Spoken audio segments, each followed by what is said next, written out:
বাবা, তুমি আমাদের ছেড়ে যেও না বাবা, তুমি আমাদের ছেড়ে যেও না।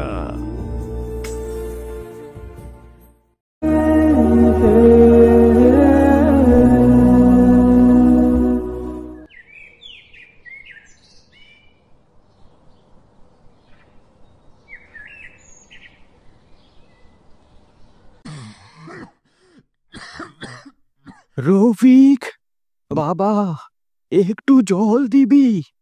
গলাটা শুকিয়ে কাঠ হয়ে গেছে। এই তো দিলাম, আর কত জ্বালাবে? নাও খাও, এবার একটু শান্তিতে থাকতে দাও আমাকে।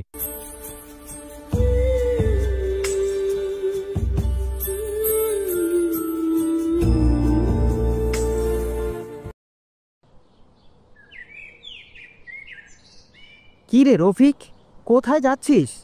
মুখটা এমন শুকনো কেন? আর বলিস না, এই বাবার জ্বালায় অস্থির হয়ে গেছি। সারাদিন শুধু এটা ওটা আবদার করেই বেড়ায়। শুনলাম তোর বাবা নাকি অসুস্থ। কে বলেছে এসব? বাবা একদম ঠিক আছে। জাবেদ বলছিল তোর বাবার নাকি ওষুধের খুব দরকার। আমার বাবা ওষুধ চাইলে আমি এনে দেব।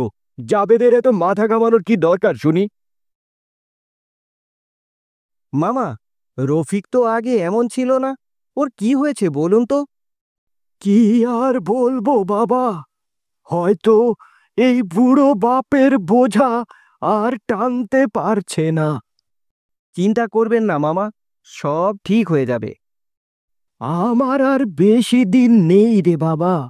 আমার শেষ সময়টা যেন একটু শান্তিতে কাটে, এইটুকুই চাওয়া। রফিক, তুই বাবার সেবা করছিস ভালো কথা, কিন্তু ওনার সাথে তোর আচরণটা একদম ঠিক নয়। আমি কি খারাপ ব্যবহার করেছি? আমি তো ওনার সব কাজ করে দেই। শুধু কাজ করে দিলেই হয় না রে, সম্মান আর ভালোবাসাটাও জরুরি। তুই যদি বাবার সঙ্গে খারাপ ব্যবহার করিস, তাহলে তোর সব সেবাই তো বৃথা হয়ে যাবে।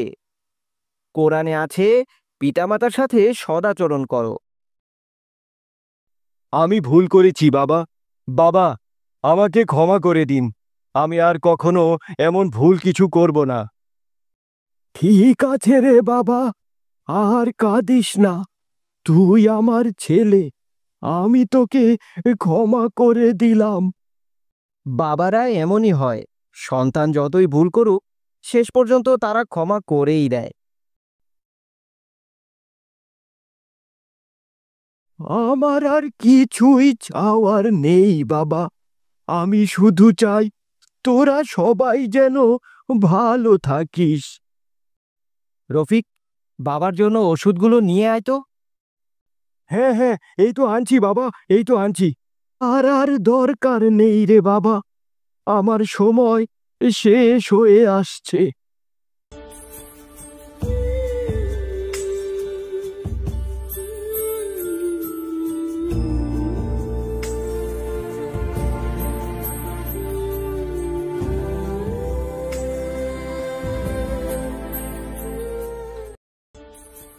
বাবা, তুমি আমাদের ছেড়ে যেও না বাবা, তুমি আমাদের ছেড়ে যেও না।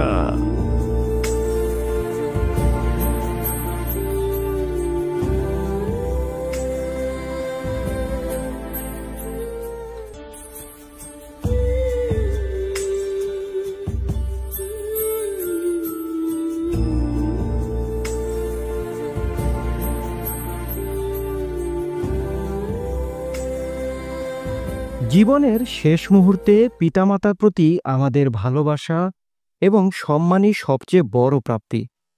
তাদের শেষ সময়টা যেন শান্তিতে কাটে, এটুকুই আমাদের একমাত্র কামনা হওয়া উচিত।